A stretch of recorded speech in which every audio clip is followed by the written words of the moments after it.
En menos de 24 horas, el país decidirá si se atreve a desafiar al poder o se arrodilla ante él. En un despacho cargado de humo en la Ciudad de México, un hombre de casi 50 años mira fijamente el segundero de un pequeño reloj de bolsillo. Cada tic es un recordatorio brutal.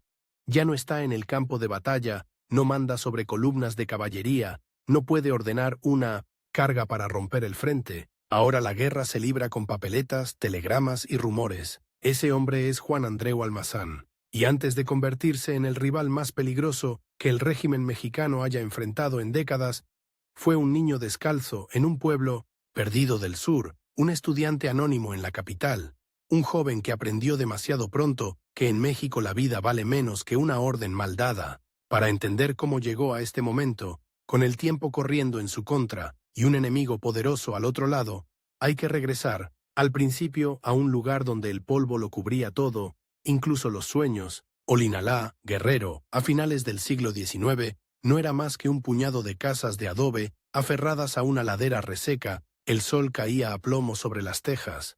Las calles eran cuestas de tierra y piedras, y el silencio solo se rompía por el rebuzno de un burro o el grito de algún vendedor de chiles secos. Allí, el 12 de mayo de 1891, nació Juan, pequeño, huesudo, con los ojos muy abiertos, como si ya sospechara que el mundo no iba a darle nada gratis. Su familia no era de hacendados, ni de militares, ni de políticos. Eran gente de trabajo que sabía, desde hacía generaciones, que el gobierno era algo lejano, una fuerza abstracta que podía mandar soldados, cobrar contribuciones, o simplemente olvidarse de que existían. Desde niño, Juan conoció dos cosas: la carencia y la disciplina. La carencia, porque había días en que el guiso de frijoles llegaba aguado, estirado con más agua que legumbres, para alcanzar a todos. La disciplina, porque en aquella casa se repetía una frase como un latigazo: el que llega tarde se queda sin nada. Llegar tarde a la mesa, a la escuela, al trabajo en el campo. El tiempo no era una idea filosófica, era la diferencia entre comer o no comer, entre tener techo o dormir bajo la intemperie. Años después, cuando todo un país esperara su discurso mirando el reloj, ese eco infantil seguiría resonando en su cabeza. De adolescente, Juan se pasaba horas mirando el horizonte desde una lomita detrás del pueblo. No veía trenes ni fábricas ni grandes carreteras. Veía cerros pelones, parcelas flacas y hombres encorvados detrás del arado, pero en los periódicos viejos que de vez en cuando llegaban a manos de algún maestro de escuela, se hablaba de un México muy distinto, el de Porfirio Díaz, con ferrocarriles que atravesaban la República, con electricidad en las ciudades, con banquetes en mansiones, iluminadas por lámparas de cristal. Esa contradicción se le quedó grabada.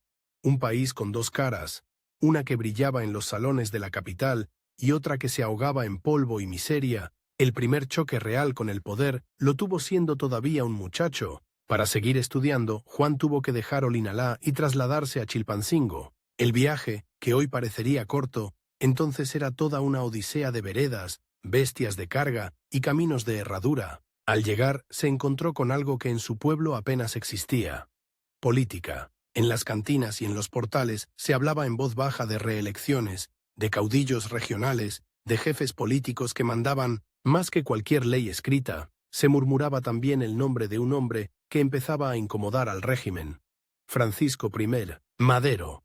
Juan escuchaba, callaba y observaba cómo se encendían las miradas cuando alguien susurraba: sufragio efectivo, no reelección. De Chilpancingo saltó, como tantos jóvenes con hambre de futuro, a la Ciudad de México. La capital, a principios del siglo XX, era otro universo. Los tranvías eléctricos chirriaban por las avenidas.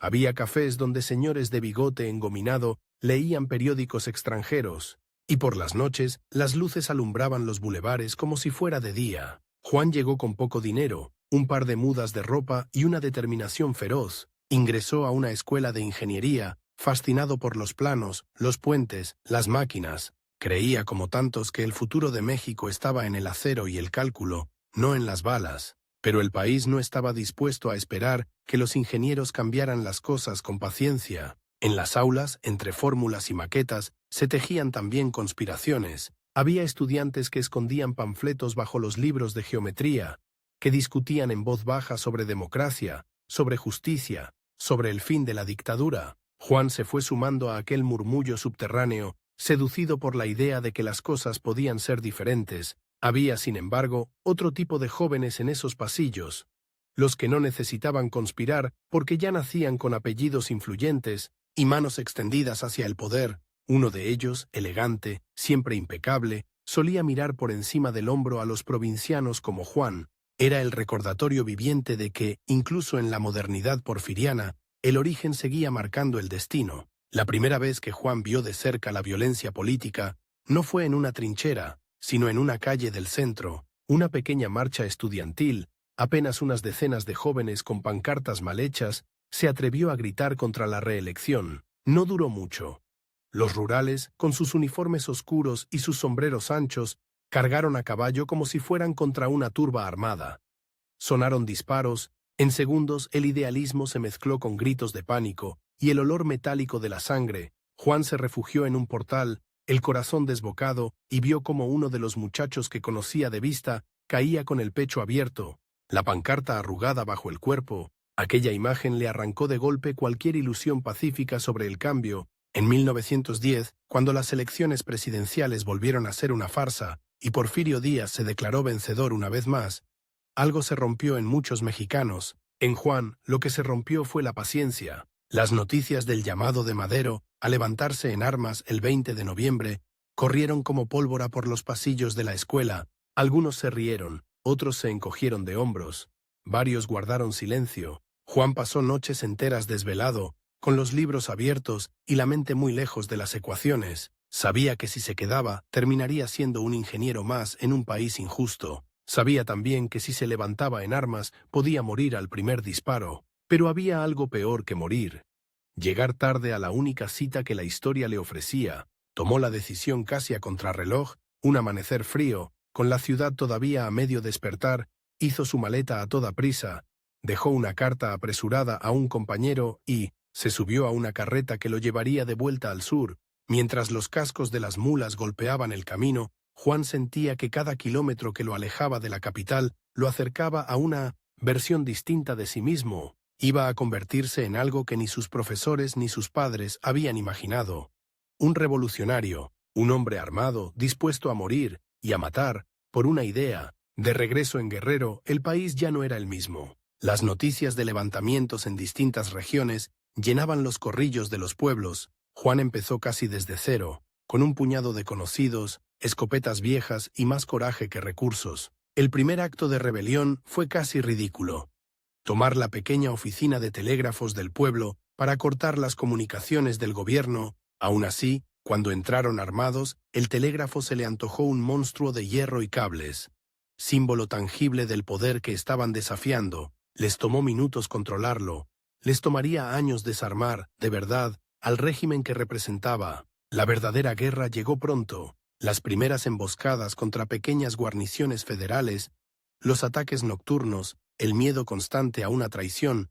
Juan comenzó a distinguir, casi como un instinto animal, el silbido de las balas cerca de su cabeza, el tronido lejano de un cañón, el crujido particular de las ramas cuando una tropa se acercaba sigilosa. En una de esas escaramuzas, vio por primera vez a un hombre desangrarse a su lado mientras intentaba inútilmente tapar con las manos una herida abierta en el abdomen. Entendió que en la guerra no había planos perfectos ni cálculos exactos, solo decisiones brutales tomadas en segundos. Su valor, o quizás su obstinación por no retroceder, empezó a llamar la atención de jefes revolucionarios de la región. De pronto, aquel estudiante de ingeniería se encontró con un grado militar prendido en el pecho y una responsabilidad que pesaba más que cualquier medalla.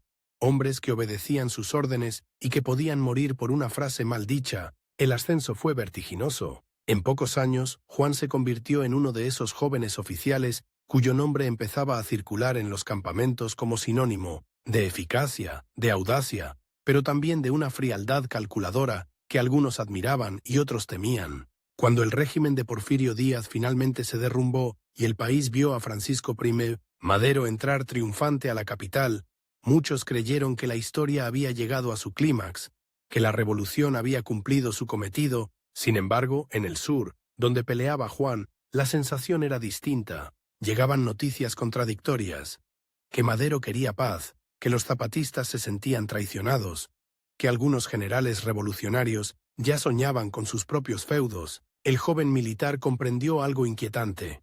Derrocar a un dictador no significaba, necesariamente, construir un país justo. Significaba muchas veces abrir una pelea brutal por el botín. El golpe más devastador llegó en 1913, con la traición que pasaría a la historia como la Decena Trágica. El asesinato de Madero y Pino Suárez sacudió al país, incluso a quienes nunca los habían visto en persona. Para Juan fue como si el suelo se abriera bajo sus pies. Había peleado contra el porfirismo para terminar viendo cómo un nuevo régimen, encabezado por Victoriano Huerta, se imponía a balazos y conspiraciones. En esos días oscuros, las lealtades se volvieron asunto de vida o muerte. Oficiales que ayer eran compañeros, hoy podían ser enemigos. Huerta extendía ofertas de integración a muchos jefes militares. Decir que no era arriesgarse a ser aplastado, decir que sí era tragarse un sapo amargo. Juan optó por un tiempo por la vía que muchos llamaron pragmática, y otros nunca le perdonarían.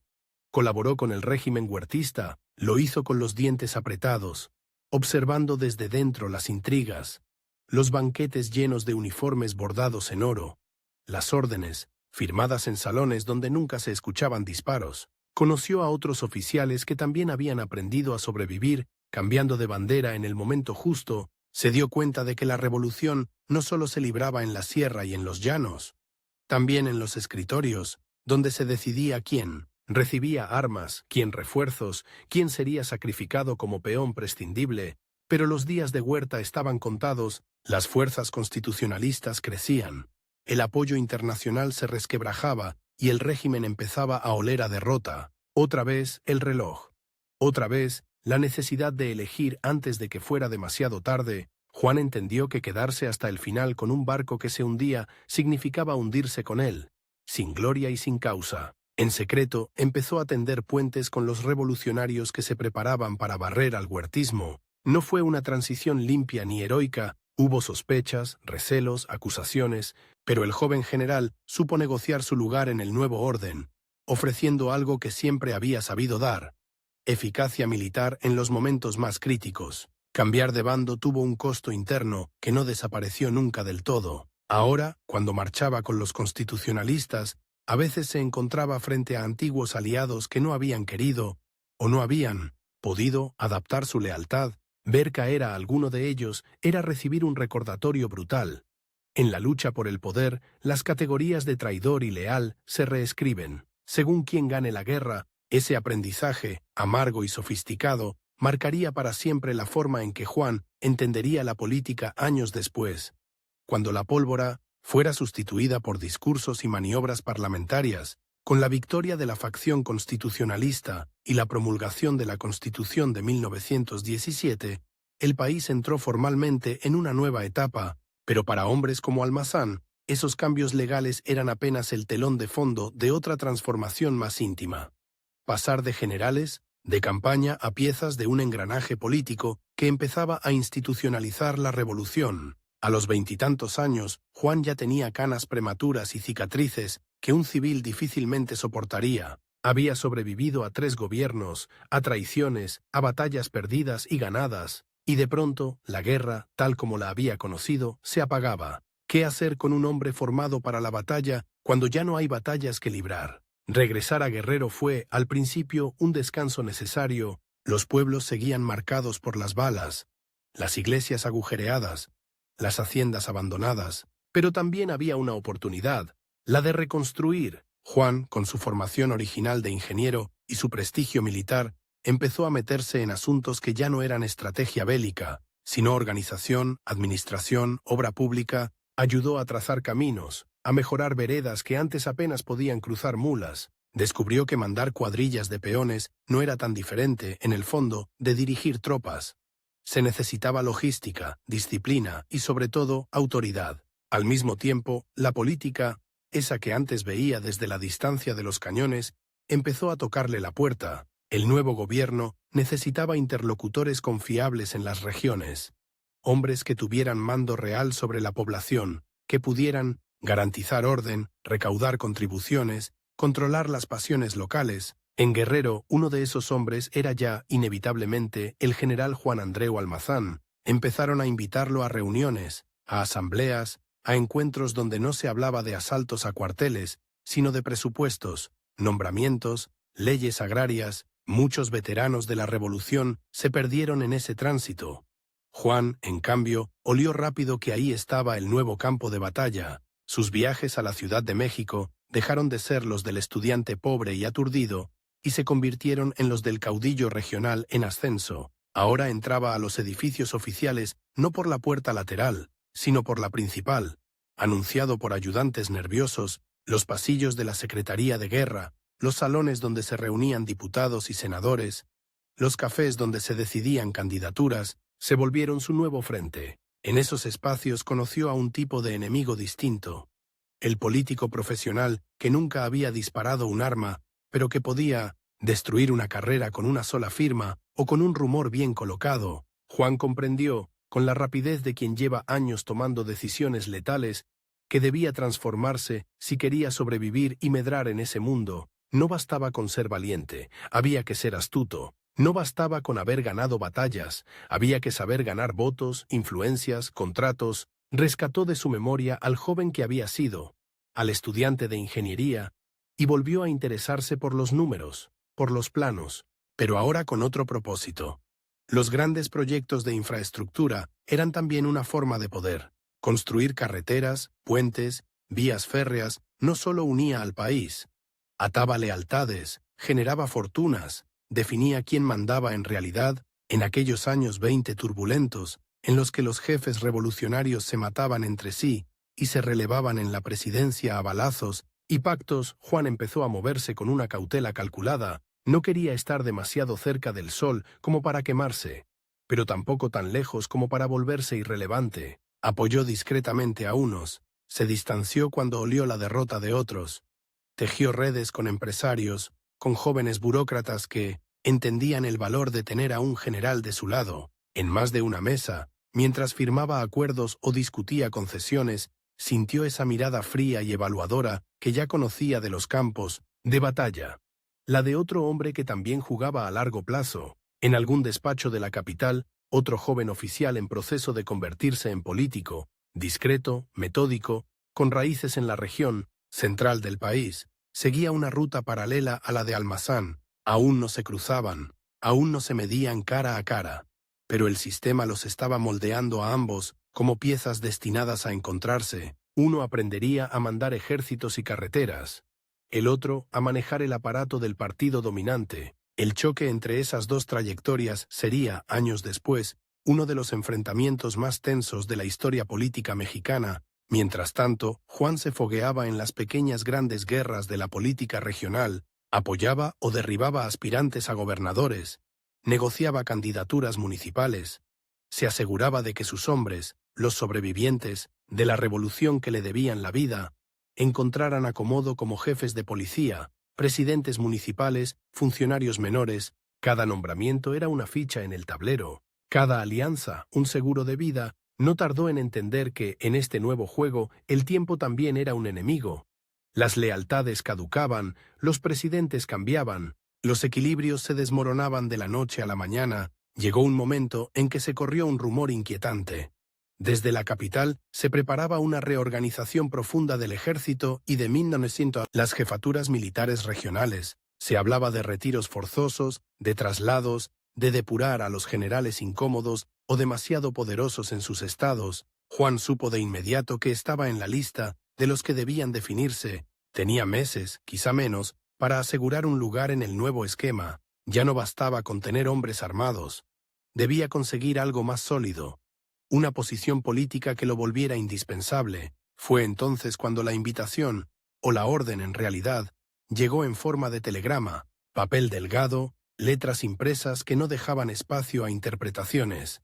Se le convocaba a la capital para discutir su futuro dentro del aparato del Estado. Podía ser el inicio de un ascenso fulgurante o el preámbulo de una caída cuidadosamente disfrazada de retiro honorable. Juan leyó el mensaje en silencio, los labios apretados. Luego sacó del bolsillo aquel viejo reloj que lo había acompañado desde sus años de estudiante, y vio, otra vez, moverse el segundero, El tiempo volvía a exigirse una decisión rápida. Aceptar significaba entrar, por fin, de lleno en la política formal, en ese laberinto donde su próximo rival ya afinaba sus propias armas. El país empezaba a cambiar de piel, y Juan Andreu Almazán estaba a punto de descubrir que la guerra que venía sería la más peligrosa de todas, la que no se hace con fusiles, sino con sonrisas, promesas y traiciones. Mientras en las calles la revolución había dejado de oler a pólvora, dentro de los palacios de gobierno la guerra apenas estaba comenzando. Afuera, los fusiles se oxidaban en depósitos militares.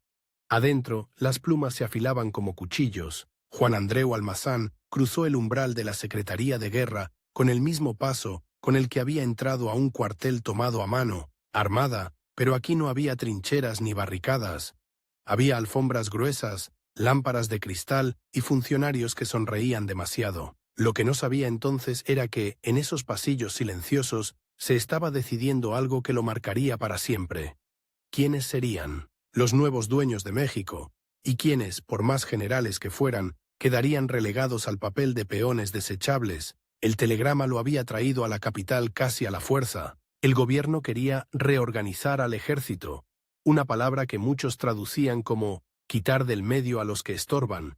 Juan llegó a la Ciudad de México con el uniforme impecable, las botas brillantes y una mezcla de orgullo y sospecha. Lo recibió un subsecretario enjuto, de bigote recortado, que le dio la bienvenida con frases amables, pero con ojos de contable.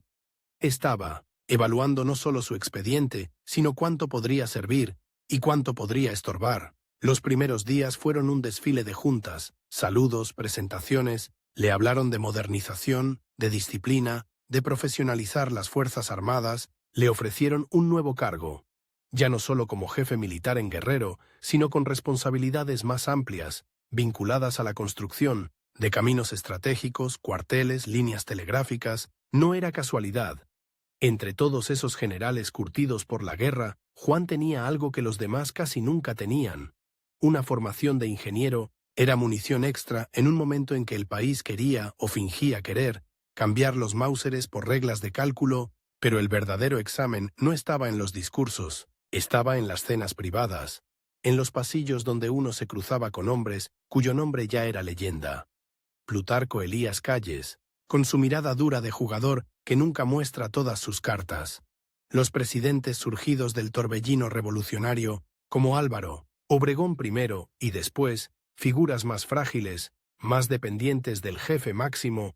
Para un provinciano que había aprendido a leer los rostros de los peones y de los soldados, enfrentarse a esa fauna de políticos era como entrar en una selva nueva, donde los depredadores cazaban con sonrisas. Almazán entendió rápido que, en la nueva etapa, la lealtad no se probaba en el campo de batalla, sino en la capacidad de obedecer sin hacer demasiadas preguntas. Por un tiempo jugó el juego, aceptó traslados, inspecciones, misiones técnicas que lo llevaban de un estado a otro. En Veracruz, revisaba el trazo de una carretera que debía unir el puerto con el altiplano. En Puebla discutía la ubicación de nuevos cuarteles. En Nuevo León inspeccionaba líneas férreas que atravesaban desiertos y cañadas. Cada recorrido era una clase acelerada sobre el verdadero mapa del poder. No el que dibujaban los libros de geografía, sino el que marcaban las rutas de comercio, los enclaves industriales, las haciendas que sobrevivían disfrazadas de ranchos humildes. En una de esas giras ocurrió algo que lo marcó. Estaba en una obra carretera en la Sierra Poblana, supervisando cómo se abría la montaña a punta de dinamita. De pronto, un estruendo distinto, un grito ahogado, un derrumbe imprevisto sepultó a varios obreros. Juan corrió, manoteó, ordenó sacar cuerpos con las manos, con palas, con lo que hubiera. Cuando por fin desenterraron a un muchacho de no más de 20 años, con el pecho aplastado y la cara aún llena de tierra húmeda, uno de los ingenieros murmuró casi con fastidio: «Son gajes de la obra, mi general. Para hacer caminos siempre hay que enterrar algunos». Juan se quedó helado. Era la misma lógica brutal de la guerra, pero ahora envuelta en lenguaje técnico. Entendió que la modernización también tenía muertos, y que esos muertos rara vez saldrían en los partes oficiales. El prestigio de Almazán creció al ritmo de esos caminos. Donde llegaba una carretera, llegaban también camiones, comerciantes, cantinas, recaudadores de impuestos y políticos en campaña. Sus noches se llenaron de conversaciones con hacendados reciclados en empresarios, con nuevos ricos que habían descubierto que el asfalto era más rentable que el ganado. Varios le hicieron la misma propuesta, disfrazada con diferentes palabras.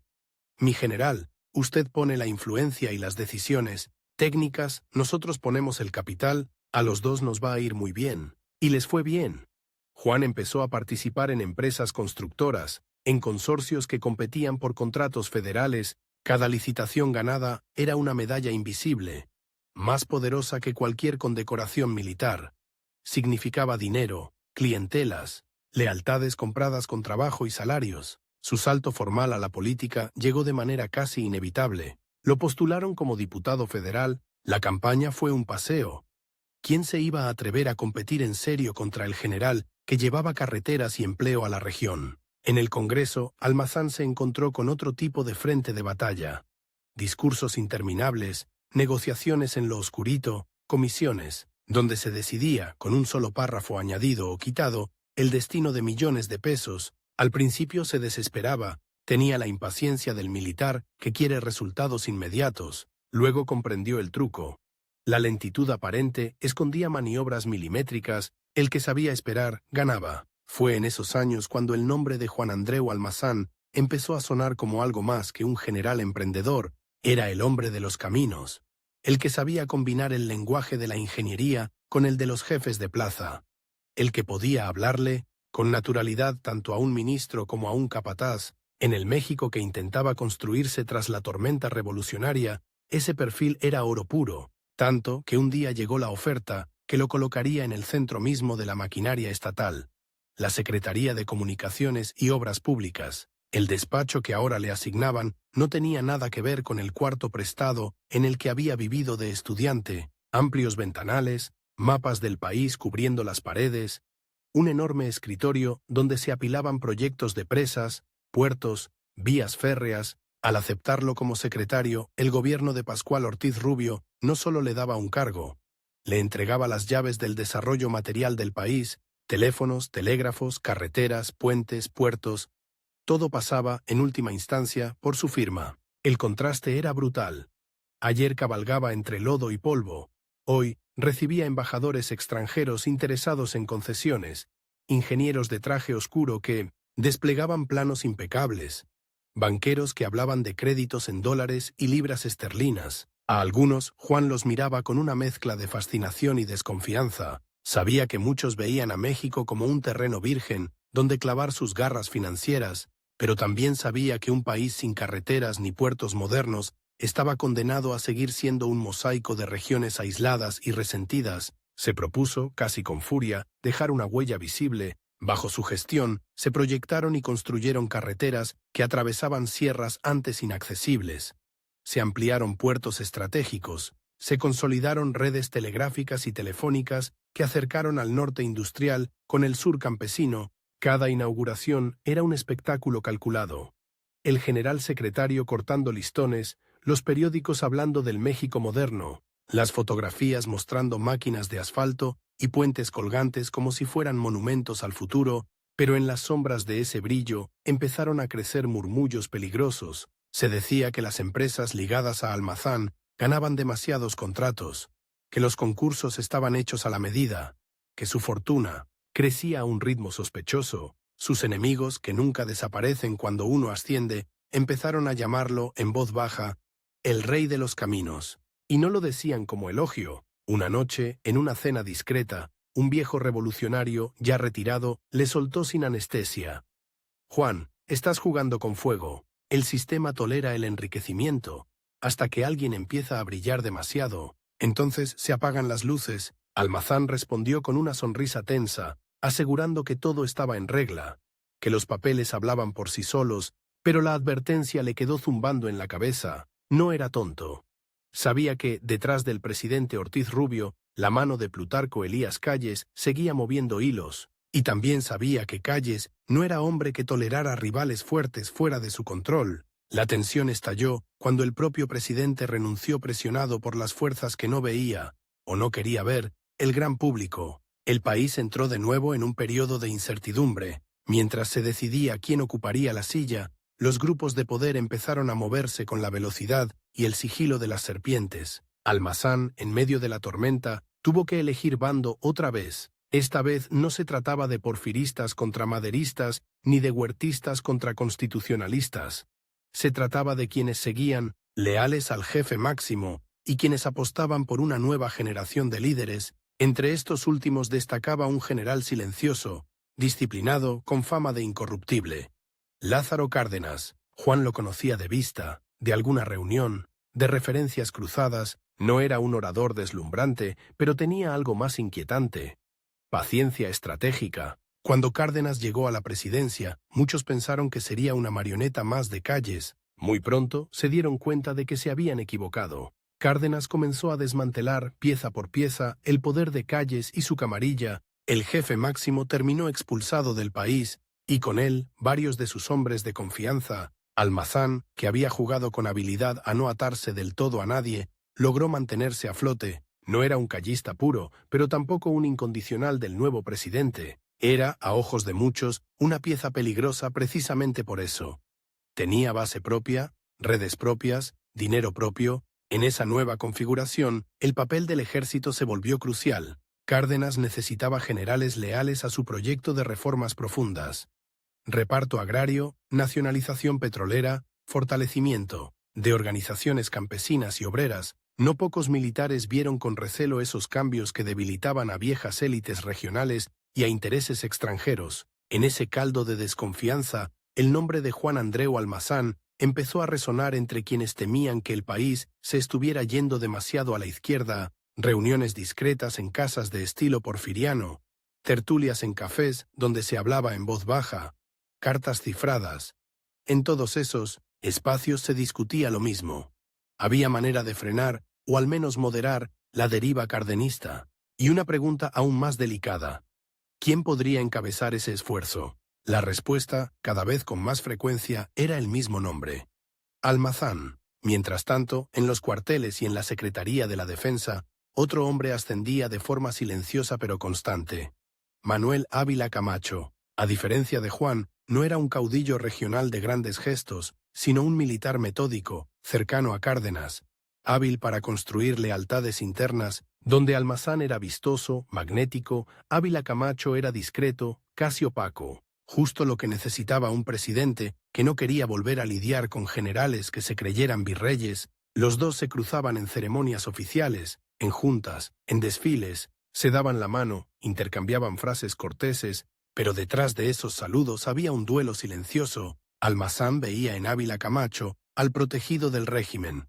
al hombre formado para heredar un poder que él, Juan, se había ganado a tiros y a contratos. Ávila Camacho, por su parte, veía en Almazán a un caudillo demasiado independiente, demasiado rico, demasiado popular entre sectores que desconfiaban de la línea oficial. El punto de quiebre llegó cuando se empezó a hablar, ya abiertamente, de la sucesión de 1940. Cárdenas no podría reelegirse. ¿Quién tomaría el relevo? Dentro del Partido de la Revolución Mexicana, el mecanismo estaba supuestamente claro. El presidente saliente señalaba al candidato, el partido lo ungía, el país lo confirmaba en urnas controladas, pero afuera, en los cafés, en las redacciones de periódicos, en las sacristías, en los clubes empresariales, empezaba a aprender otra idea. Por primera vez, desde la consolidación del nuevo régimen, podía haber una oposición real. Juan Andreu Almazán sintió que el reloj volvía a correr más rápido. No era solo una percepción. El calendario político tenía fechas precisas. Había apenas unos meses para que el candidato oficial fuera designado y para que cualquier aspirante alterno se organizara, consiguiera apoyos, armara una estructura nacional capaz de competir contra el aparato del Estado. Era como preparar una campaña militar contra un enemigo que no solo tenía armas y hombres, sino también el control de las reglas del juego. Al principio, Almazán dudó, tenía mucho que perder: su fortuna, sus empresas, su posición, pero también tenía algo que, si no usaba entonces, nunca volvería a tener: una popularidad que se extendía del norte industrial preocupado por las expropiaciones al sur agrario cansado de promesas incumplidas, pasando por las clases medias urbanas temerosas de los conflictos sociales. Además, en los templos católicos, En los círculos empresariales y entre viejos porfiristas nostálgicos empezaba a formarse una constelación improbable de intereses que convergían en un mismo deseo: frenar o al menos acotar al régimen revolucionario. Cuando se supo, casi como un secreto a voces, que el candidato oficial sería Manuel Ávila Camacho, todo quedó más claro. El rival tenía nombre, rostro y respaldo presidencial. El choque que el sistema había tratado de evitar durante años, un desafío frontal a su candidato, se volvió inevitable. Varios emisarios discretos se acercaron a Juan con mensajes envenenados. «Mi general, no se precipite. Podría esperar otra oportunidad, negociar una posición cómoda, mantener su riqueza». Pero Juan había aprendido, desde niño, que el que llega tarde se queda sin nada. Otra vez, la historia le ofrecía una cita peligrosa y única. Otra vez, el reloj marcaba un límite implacable. Aceptó dar el paso. A su alrededor se organizó una coalición variopinta de partidos menores, agrupaciones ciudadanas, empresarios, viejos militares resentidos, líderes católicos que aún tenían frescas las heridas de la guerra cristera.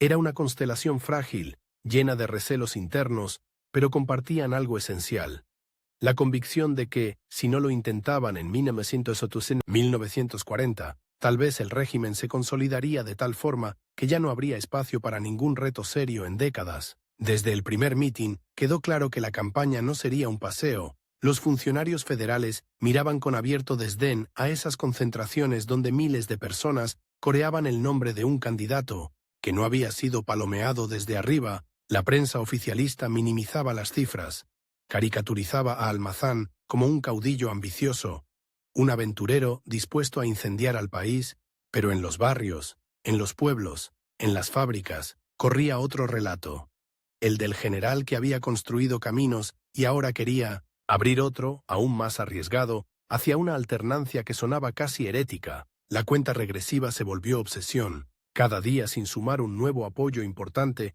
era una derrota silenciosa. Cada gobernador que se pronunciaba por Ávila Camacho reforzaba la sensación de que el aparato oficial cerraba filas. Los hombres de confianza de Juan le llevaban listas, mapas, informes confidenciales.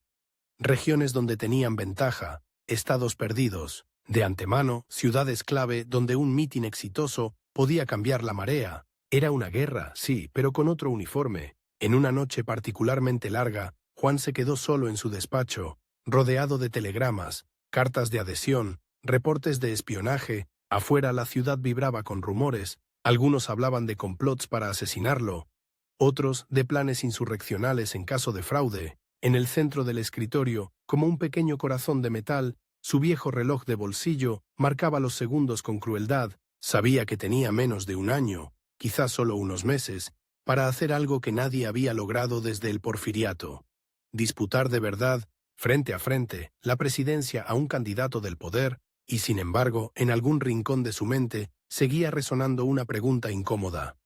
¿Estaba preparando una campaña? ¿O estaba, sin querer, preparando el terreno para una nueva guerra civil? En otro edificio, no muy lejos, Manuel Ávila Camacho afinaba también su estrategia. Respaldado por un Estado que no estaba dispuesto a ceder, 2 hombres, 2 ejércitos de lealtades, un solo país como botín. El reloj seguía corriendo, y México se acercaba, paso a paso, a una de las encrucijadas más peligrosas de su historia reciente. La noche en que México debía elegir presidente, las casillas cerraron con un silencio tan espeso que parecía pólvora húmeda. No había cañones ni cargas de caballería, pero en los pasillos de muchas escuelas convertidas en centros de votación, los soldados apuntaban sus fusiles hacia las puertas como si esperaran un asalto. Afuera, los simpatizantes de Juan Andreu Almazán miraban los relojes de pulsera, los relojes de bolsillo, los campanarios. Cada minuto que pasaba sin noticias era una bofetada. A cientos de kilómetros, en otro edificio vigilado por ametralladoras, el candidato oficial, Manuel Ávila Camacho, cenaba en calma, rodeado de funcionarios que ya lo llamaban señor presidente. 2 hombres, 2 futuros incompatibles, el mismo país suspendido en un instante que podía romperse en cualquier dirección. Horas antes, esa misma tarde del 7 de julio de 1940, Juan había recorrido en coche varios barrios de la Ciudad de México, por donde pasaba la misma escena. Filas largas, papeletas escasas, miradas desconfiadas. En algunos lugares, sus representantes eran expulsados de las casillas con pretextos administrativos. En otros, simplemente no los dejaban entrar. En un barrio obrero, un joven almazanista le mostró, temblando de rabia, una urna que había sido resellada antes de tiempo. «Ya estaban llenas, mi general», dijo con los ojos rojos. Cuando llegamos, el conteo ya estaba decidido. Juan se agachó, tocó el sello fresco, olió el pegamento. No necesitaba más pruebas, conocía el olor del fraude igual que el de la pólvora, un olor frío, metódico, sin pasión, pero igual de mortal para un país. Esa noche, ya en su cuartel general de campaña, en una casona de la colonia Roma, el ambiente era de guerra contenida, mapas de la República cubrían las paredes. Sobre ellos, alfileres de colores marcaban los estados clave, las ciudades donde se jugaba la diferencia. Telegramas llegaban sin pausa. Chiapas, Veracruz, Puebla, Nuevo León, Jalisco, Guerrero, en muchos la misma frase repetida como un latido. Ventaja clara para Almazán, protestas por irregularidades, choques con fuerzas federales, pero para entender cómo había llegado a ese momento, rodeado de papeles y de hombres armados solo con plumones y consignas, había que retroceder unos meses, a cuando la campaña todavía era una promesa y no una batalla cuerpo a cuerpo. Desde el primer mitin multitudinario quedó claro que aquello no era una campaña más. De trámite, al gusto del régimen, en la explanada de un pueblo michoacano, frente a un templete improvisado con tablones, Juan se enfrentó a una marea humana que mezclaba sombreros de palma, trajes oscuros de comerciantes, rebozos negros de viudas cristeras, boinas de jóvenes universitarios. Ese mosaico improbable era su verdadera fuerza, y también su mayor riesgo. «Mexicanos», tronó su voz, afinada por años de discursos y órdenes de mando. «No vengo a ofrecerles una revolución más. Vengo a ofrecerles que la revolución, de una vez por todas, termine entrando al Palacio Nacional». Y saliendo de los bolsillos de unos cuantos, el aplauso fue una ola que lo casi empujó hacia atrás. Entre la gente, algunos viejos combatientes lo miraban con una mezcla de devoción y duda. Sabían que ese hombre había peleado, que había olido la sangre y el miedo, pero también sabían que, desde hacía años, su firma aparecía en contratos millonarios. ¿Era un general del pueblo o un empresario que sabía hablar como general? Las giras se multiplicaron. En el norte lo recibían industriales molestos con la expropiación petrolera, que veían en él la posibilidad de frenar lo que llamaban aventuras colectivistas. En el Bajío y el centro, viejos terratenientes y comerciantes veían amenazadas sus propiedades por el reparto agrario y encontraban en Almazán una esperanza de orden.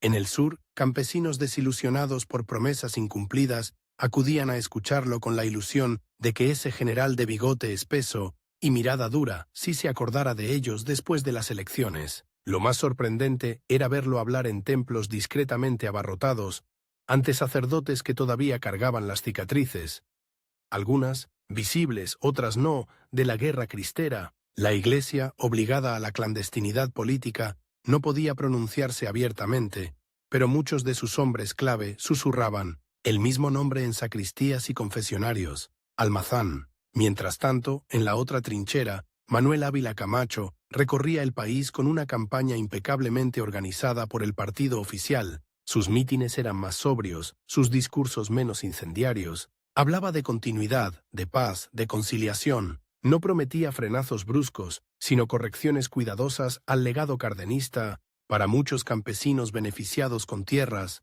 para obreros organizados en sindicatos leales al gobierno. Ávila Camacho era la garantía de que no habría marcha atrás. En la cúpula, sin embargo, el mensaje era otro. Era el candidato que garantizaría que el ejército se mantuviera bajo control, que los viejos caudillos no recuperaran la costumbre de tumbar y poner presidentes a balazos. Lo que convertía esa contienda en algo explosivo no era solo el contraste de estilos, sino la velocidad del calendario. Las reglas del juego estaban diseñadas para que el candidato oficial tuviera ventaja aplastante desde el inicio.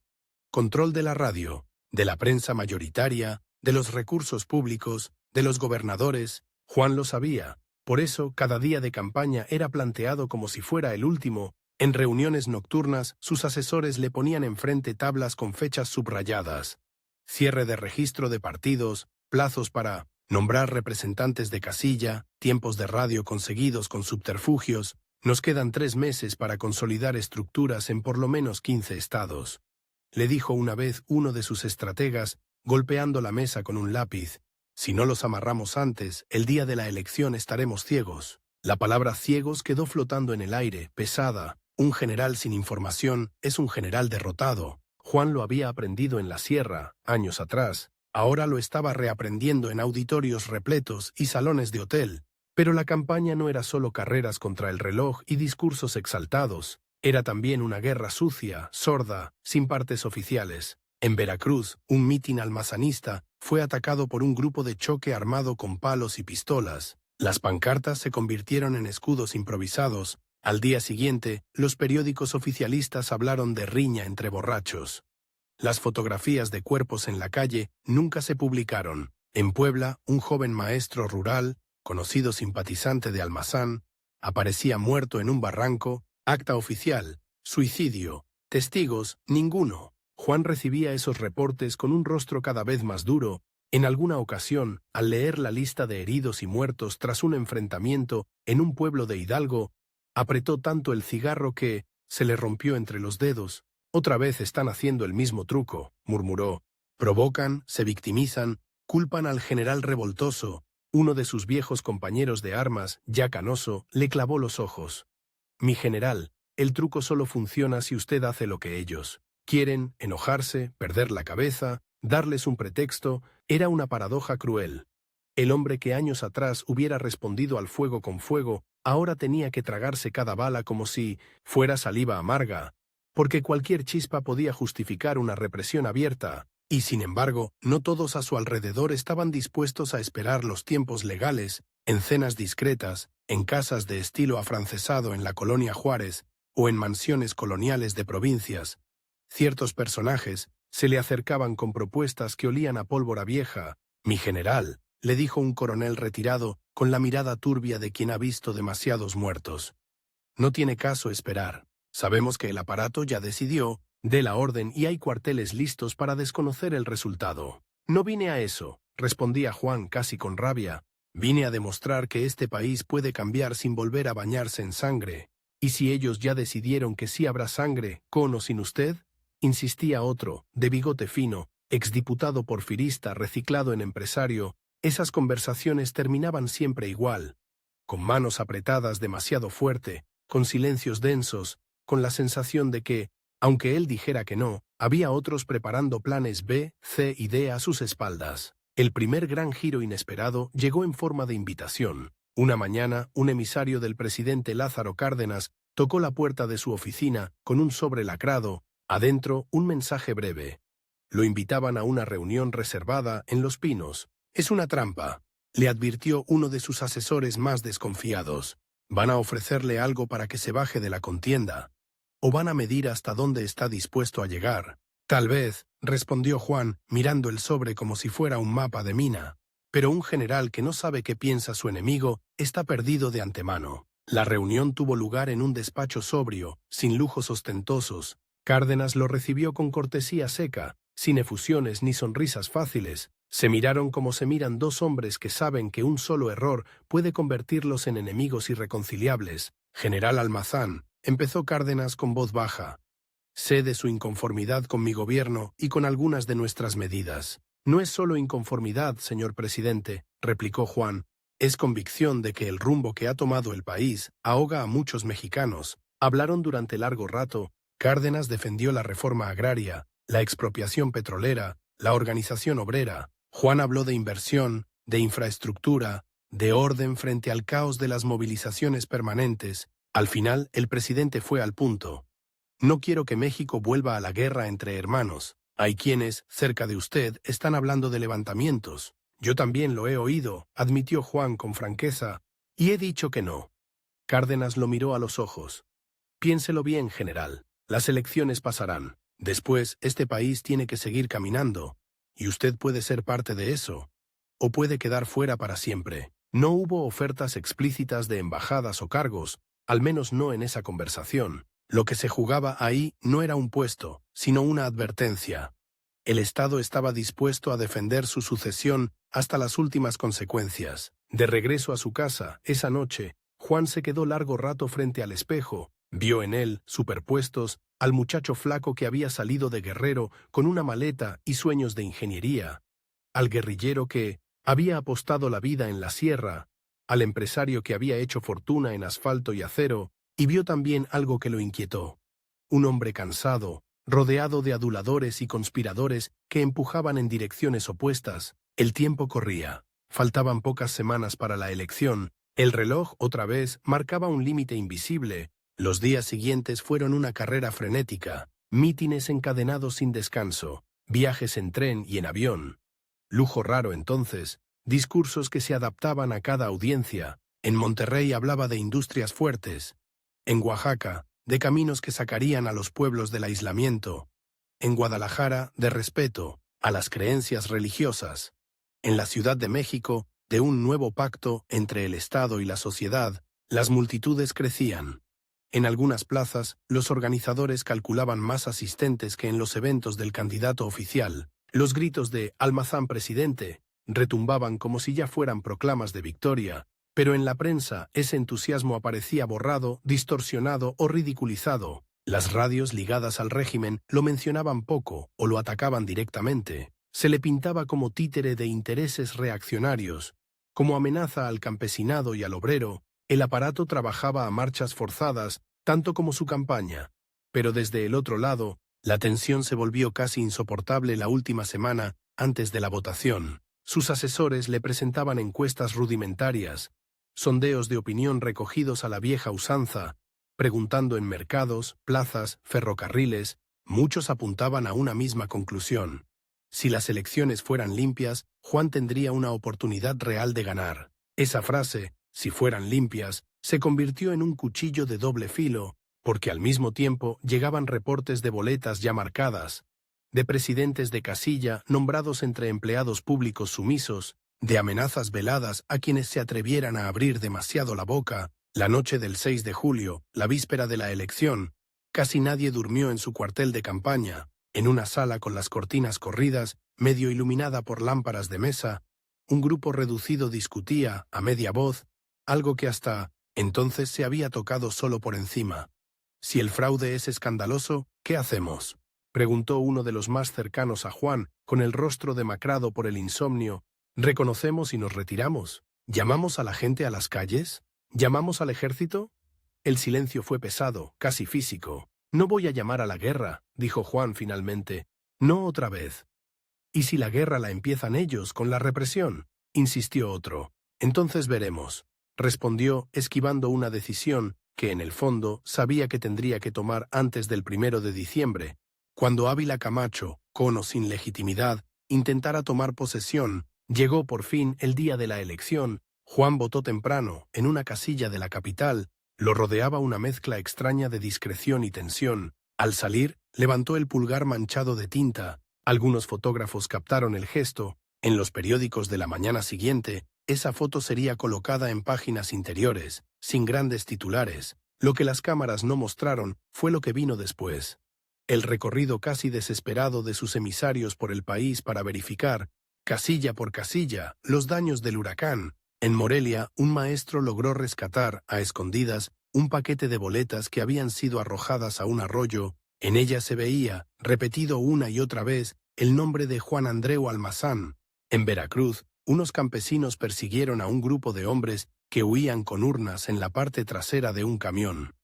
El vehículo desapareció antes de que llegara cualquier autoridad. En la Ciudad de México, jóvenes estudiantes que fungían como representantes de oposición fueron detenidos por alterar el orden cuando intentaban documentar irregularidades. Los telegramas llegaban con relatos que parecían sacados de una novela de conspiración, pero tenían nombres, fechas, lugares concretos. No era fantasía. Y sin embargo, junto a esos informes, había otros que alimentaban una esperanza peligrosa. En ciertos distritos, pese a todo, sus simpatizantes habían logrado cuidar las urnas, vigilar el conteo. «Aquí, mi general, ganamos por 2-1», decía un mensaje desde Nuevo León. «En esta región del Bajío llevamos una ventaja clara», indicaba otro. Cuando, entrada la noche, sus colaboradores empezaron a sumar los datos que consideraban confiables, el resultado era vertiginoso. Si esos números se replicaban en el resto del país, Juan podía, legítimamente, proclamarse vencedor. Ahí, en esa sala llena de humo de cigarro, papeles y miradas incendiadas, empezó el último acto de un drama que podía derivar en gloria o en desastre. «Tenemos los números», dijo uno de sus hombres de confianza, golpeando la mesa. «Si ellos dicen otra cosa, será fraude. Usted tiene el derecho, y el deber, de desconocer el resultado». La palabra desconocer no era inocente. En la historia mexicana, los desconocimientos de elecciones o presidentes habían sido el prólogo de levantamientos armados. Juan se levantó de la silla, caminó unos pasos, abrió ligeramente la cortina y miró hacia la calle. Afuera, un grupo de simpatizantes se agolpaba frente a la casa, coreando su nombre, algunos con velas encendidas, como si ya estuvieran en una vigilia patriótica. Pensó en ellos. Pensó en los campesinos que habían viajado horas para ir a escucharlo a un mitin.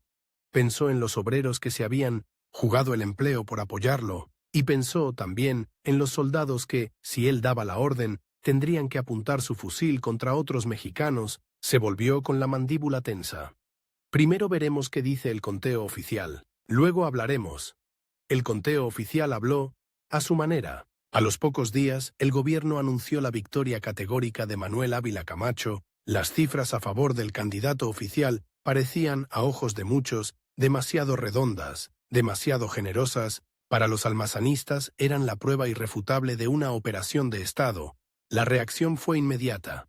En ciudades del norte, del centro y del Bajío, manifestaciones espontáneas denunciaron fraude. Hubo choques con policías, vidrios rotos, consignas que se elevaban como piedras lanzadas contra un muro de concreto. En la prensa controlada, esas protestas se describieron como disturbios provocados por elementos reaccionarios y fascistas. Dentro del círculo de Juan, la presión subió a niveles insoportables. «Es ahora o nunca», le dijo, casi gritándole, uno de sus generales más cercanos. «Si usted se deja robar así, su nombre quedará manchado para siempre». «El país ya habló», respondió otro, más cauto, quizá con miedo. «Aunque no nos guste el resultado, desconocerlo es ir contra la estabilidad». La palabra estabilidad era para unos sinónimo de cobardía, para otros de responsabilidad. En medio de esa tormenta, un nuevo factor se volvió decisivo.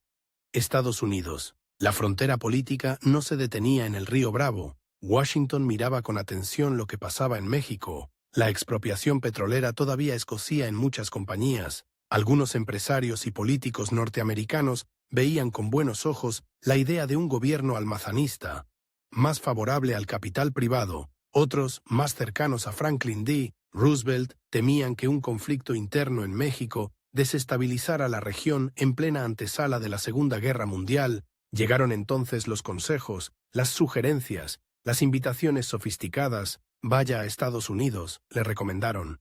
«Presente sus pruebas, denuncie el fraude, pida que no se reconozca al nuevo gobierno. Si Washington duda, Cárdenas y Ávila Camacho estarán en problemas». Era un nuevo giro, inesperado. De general guerrillero a candidato opositor y de candidato opositor a potencial pieza en el tablero de la diplomacia internacional. Juan sabía que jugar esa carta podía darle fuerza, o etiquetarlo como títere extranjero. El tiempo de nuevo apretaba. La fecha de la toma de posesión estaba fijada. 1 de diciembre de 1940. Antes de ese día, tenía que decidir si encabezaría una insurrección, si se lanzaría a una batalla legal e internacional contra el resultado o si aceptaría la derrota, limpia o sucia, y se retiraría. Cada amanecer lo encontraba más encorvado sobre mapas y cartas, cada atardecer más asediado por visitas que le decían, con palabras distintas, lo mismo. No se rinda, no arriesgue al país, sea valiente, sea prudente. Finalmente tomó una decisión que sorprendió a muchos. Viajó a Estados Unidos, no con un ejército, no con una proclama de guerra, sino con carpetas llenas de documentos, testimonios y denuncias. En Washington se reunió con funcionarios, legisladores, periodistas influyentes, les habló del fraude, de las irregularidades, del clima de represión, pero en los pasillos de la Casa Blanca había otra narrativa en juego.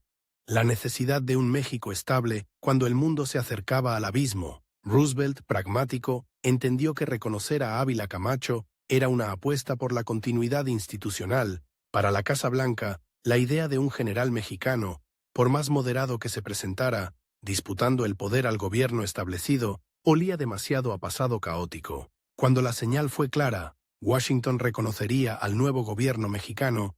El suelo político se movió bajo los pies de Juan. Muchos de los que, días antes, lo empujaban a ir hasta las últimas consecuencias, empezaron a desvanecerse como humo. Algunos se apresuraron a tender puentes discretos con el futuro presidente, otros se refugiaron en el silencio prudente de los que entienden que han apostado al caballo equivocado. Fue en una habitación de hotel, lejos de México, con las cortinas cerradas para protegerse del sol extranjero, donde Juan Andreu Almazán se enfrentó al dilema final.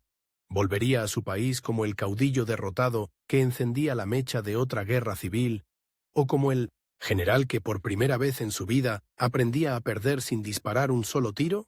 El reloj del buró marcaba los segundos con crueldad, como aquel viejo reloj de bolsillo que guardaba en su maleta. Afuera, el mundo se preparaba para un conflicto global.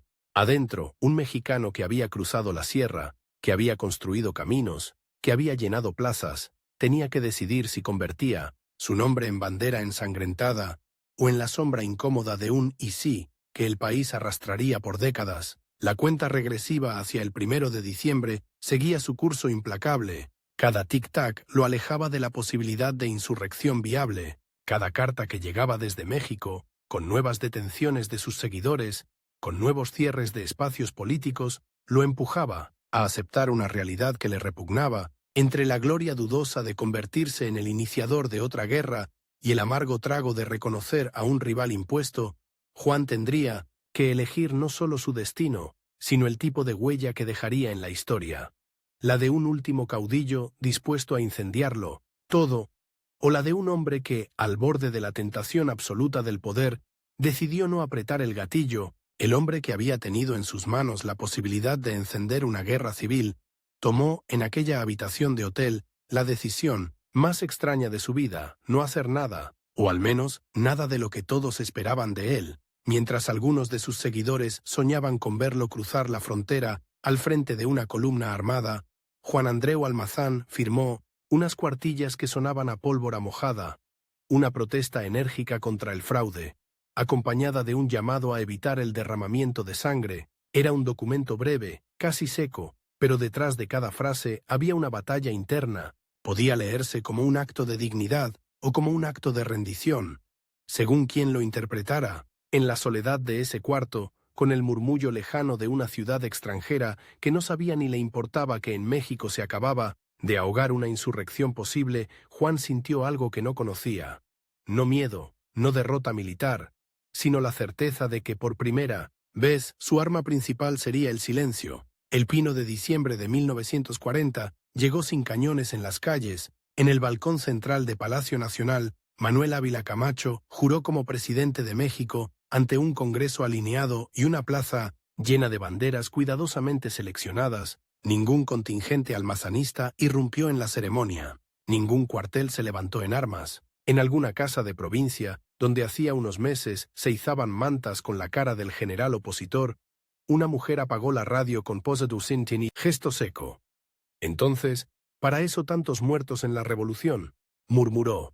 A miles de kilómetros, en Estados Unidos, Juan escuchó apenas retazos de la transmisión. Cada palabra del nuevo presidente caía como una piedra en el lago turbio de su conciencia. Había perdido, pero no de la forma en que él estaba acostumbrado a perder. No había cargas de caballería para recordar, ni camaradas caídos en el campo de batalla.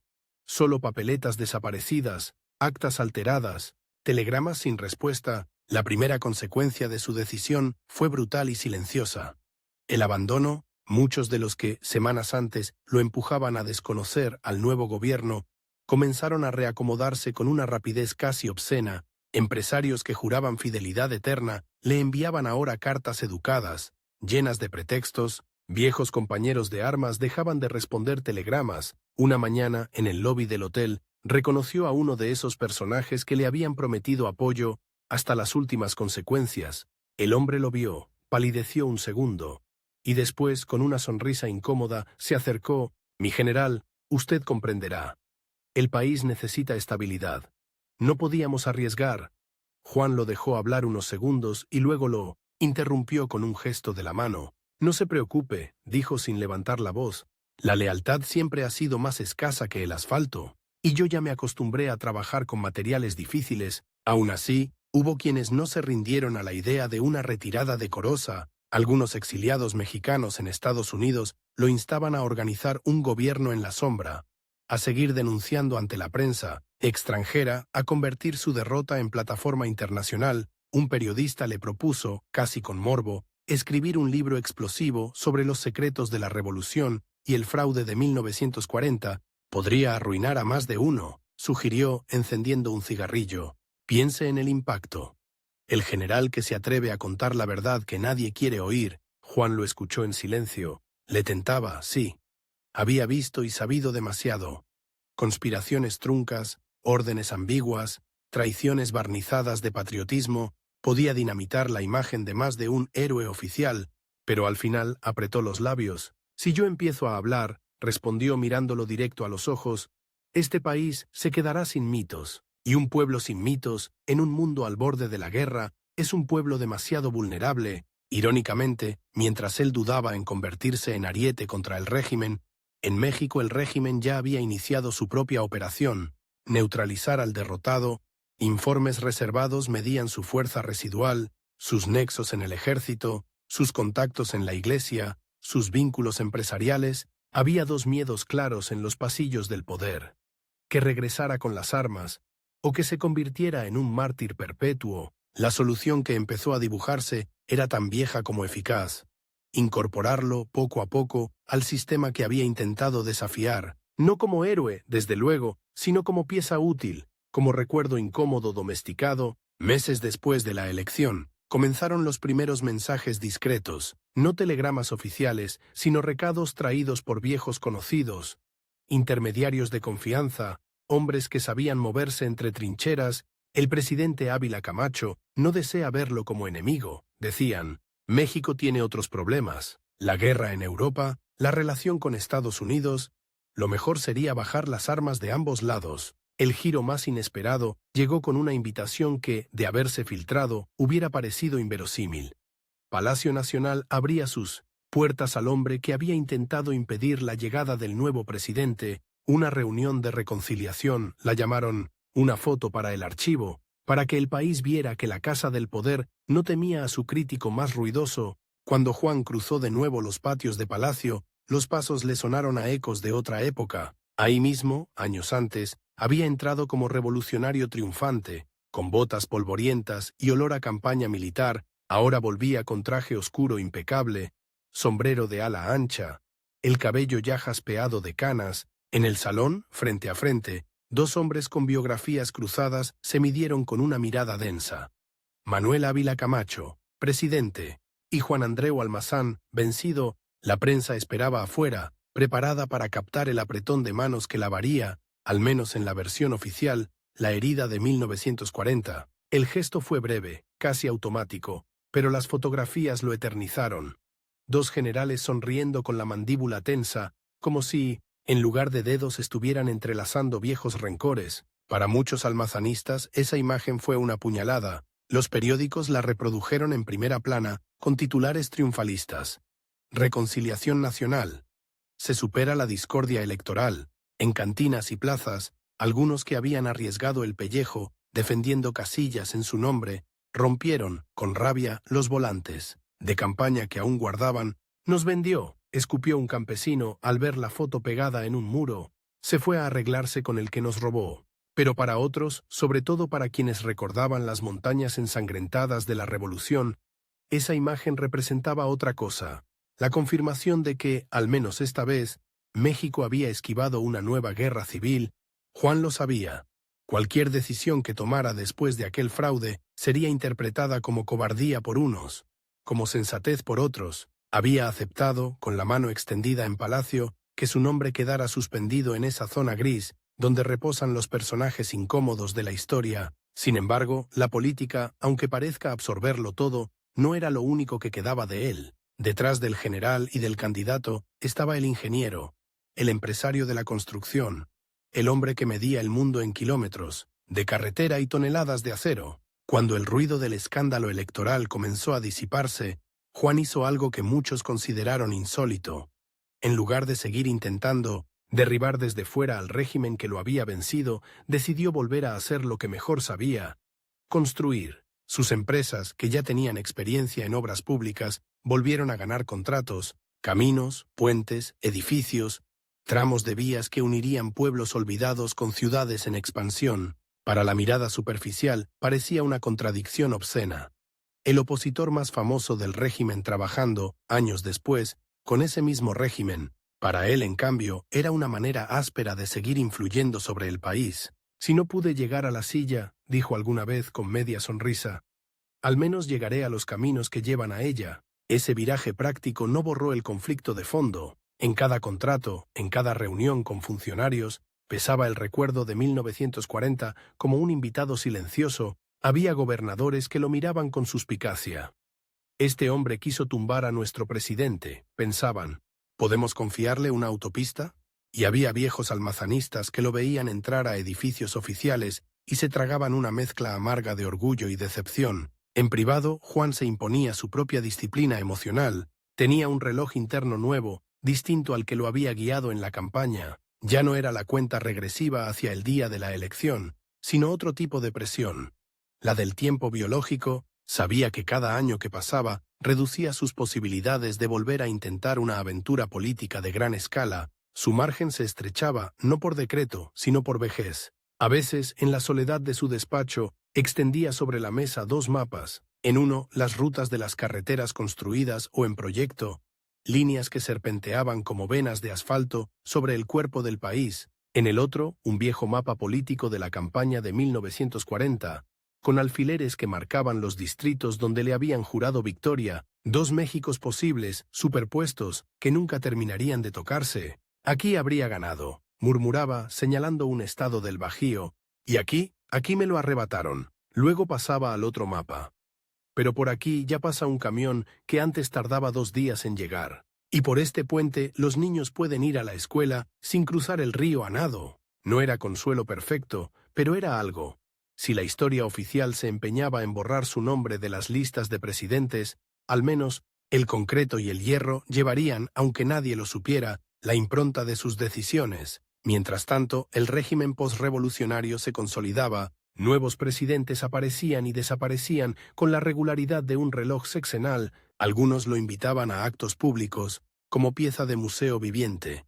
El general que representaba un pasado superado, una oposición que el sistema se jactaba de absorber sin romperse. En los años 40 y 50, cada vez que se mencionaba la elección de 1940, la versión oficial la presentaba como un ejemplo de madurez democrática, un candidato disidente, una contienda reñida, una reconciliación final, los detalles incómodos, las urnas desaparecidas, los muertos sin nombre, los telegramas de protesta, se difuminaban en un relato de armonía. Juan escuchaba esas narrativas con una mezcla de ironía y cansancio. Sabía que estaba perdiendo otra batalla, quizá más sutil que la electoral, la de la memoria. Sus rivales no solo habían ganado el poder, estaban escribiendo la historia donde él aparecía, a lo sumo, como nota al pie. En ese nuevo tablero, su competidor ya no era solo Manuel Ávila Camacho, su verdadero rival se llamaba olvido. La maquinaria educativa y propagandística del régimen producía héroes oficiales con una eficacia implacable. Los niños memorizaban apellidos de presidentes, fechas de expropiaciones, nombres de batallas decisivas. Juan Andreu Almazán no estaba en esos libros. A lo mucho, en algún manual especializado, se le mencionaba de paso como opositor de derecha derrotado en 1940. Él lo intuía, aunque rara vez lo decía en voz alta. En una ocasión, un joven periodista, visiblemente nervioso, se atrevió a preguntarle: «Mi general, ¿no le preocupa que la historia lo condene al rincón de los perdedores?» Juan lo miró largo rato antes de responder. «Peor que ser perdedor es ser invisible», dijo al fin. «Al perdedor, al menos, alguien lo recuerda para compararlo con el que ganó». A medida que envejecía, los recuerdos de la revolución y de la campaña electoral se mezclaban en su mente como escenas de una película proyectada a destiempo. A veces hablaba con pasión de una emboscada en la sierra, y al minuto siguiente recordaba el mitin en una ciudad del norte donde las multitudes coreaban su nombre. Para sus nietos, que crecían en un México de televisión y anuncios luminosos, aquellos relatos sonaban lejanos, casi fantásticos. ¿De verdad hubo un tiempo en que los generales se rebelaban contra el presidente?, preguntaba alguno. Juan sonreía con un brillo extraño en los ojos. Hubo un tiempo en que el presidente era un general que se había rebelado antes, respondía, y otro tiempo, después, en que algunos aprendimos a rebelarnos sin disparar. Era su manera de reivindicar una elección que, aunque manchada, había mostrado algo nuevo, que una oposición organizada, aunque derrotada, podía desafiar al aparato sin necesariamente arrastrar al país al abismo. Su salud empezó a quebrarse discretamente, como si su cuerpo llevara una contabilidad precisa de las campañas hechas, de los kilómetros recorridos, de las noches en vela ante mapas y estados financieros. Un día, un médico de confianza le habló con franqueza. «Tiene que bajar el ritmo, general. El corazón no es de acero, aunque usted lo crea». La recomendación de reposo le sonó casi insultante a quien había vivido midiendo la vida en ofensivas y proyectos, pero poco a poco se fue retirando de la primera línea de sus empresas, delegó funciones, aceptó que otros firmaran lo que antes no dejaba pasar sin su visto bueno. Ese retiro parcial le dio algo que no conocía desde hacía décadas: tiempo para pensar y para releer su propia vida como si fuera la de otro. Algunas noches recibía a visitantes jóvenes, políticos emergentes, estudiantes curiosos, historiadores que trataban de reconstruir el rompecabezas de la revolución y sus secuelas. Unos venían a pedir consejo, otros a hurgar en busca de anécdotas jugosas. «Si usted hubiera ganado en 1940, ¿México sería distinto?», preguntaban directos, sin anestesia. La respuesta variaba según el humor. A veces, con vanidad apenas disimulada, decía que sí, que habría impulsado una modernización distinta, una relación más abierta con la Iglesia, una política económica menos estatista. Otras veces, quizá más honesto, se encogía de hombros. «Tal vez hubiera terminado como todos los presidentes», admitía, traicionando a unos, decepcionando a otros, justificándome ante la historia. En el fondo, sabía que lo hacía interesante para esos jóvenes no era lo que fue, sino lo que pudo haber sido. Cuando la muerte empezó a rondarlo con pasos visibles, a inicios de los años 60, el país que lo veía apagarse era muy distinto al que lo había visto cabalgar armado. Carreteras pavimentadas cruzaban estados que antes se comunicaban por brechas de tierra. Las ciudades crecían en vertical. La televisión transmitía discursos presidenciales impecablemente producidos. Las sucesiones políticas, aunque seguían siendo controladas, desde arriba se envolvían en un ritual democrático cada vez más pulido. En ese México modernizado, el nombre de Juan Andreu Almazán sonaba arcaico para muchos, un eco de viejas pugnas, un general más en una lista interminable de jefes revolucionarios, pero para quienes habían vivido la campaña de 1940, su figura era algo más. El símbolo de la vez que el sistema estuvo a punto de enfrentar un desafío real en las urnas. El 4 de junio de 1965, el corazón que había soportado tantas tensiones finalmente se detuvo. Juan murió lejos de los reflectores, sin cargos públicos, sin discursos oficiales que lo despidieran con pompa. No hubo funeral de Estado, ni duelo nacional, ni avenidas rebautizadas de inmediato con su nombre. En algunas casas humildes, viejos hombres sacaron de cajones polvorientos fotografías amarillentas donde se les veía. Jóvenes levantando pancartas con su rostro. En ciertos círculos empresariales hubo comentarios discretos sobre el hombre que había sabido moverse, con audacia y pragmatismo, entre el poder y los negocios. El gobierno en turno guardó un silencio prudente. Mencionar demasiado su nombre era recordar de paso que alguna vez hubo una elección manchada que estuvo a punto de descarrilar la narrativa de una revolución convertida en régimen. Con el tiempo, su legado se fragmentó como un espejo roto. Para unos quedó como el caudillo conservador que intentó frenar las reformas cardenistas. Para otros, como un modernizador frustrado, que pudo haberle dado a México una ruta distinta hacia la prosperidad. En ciertos círculos de ingenieros se le recuerda por las obras que impulsó, por su obsesión casi maniática con la calidad de los caminos. Entre algunos viejos militantes católicos, su nombre todavía se pronuncia en voz baja, como el del candidato que no tuvo miedo de acercarse a una iglesia perseguida, La historia oficial, sin embargo, siguió tratándolo con distancia. Acomodarlo plenamente en el panteón de próceres significaba reconocer que hubo, en 1940, una posibilidad real de alternancia, sofocada, no por votos, sino por maniobras de Estado. Era más sencillo mantenerlo en un margen nebuloso, como advertencia difusa. Así terminan quienes desafían al sistema y luego vuelven a sentarse a la mesa, y sin embargo, allí radica quizá la parte más incómoda y más humana de su herencia. Juan Andreu Almazán no fue martirizado ni canonizado, no cayó en combate, no murió en el exilio, no encabezó una insurrección victoriosa, no encaja en los moldes simples del héroe o del villano. Fue más bien un hombre atravesado por sus propias contradicciones.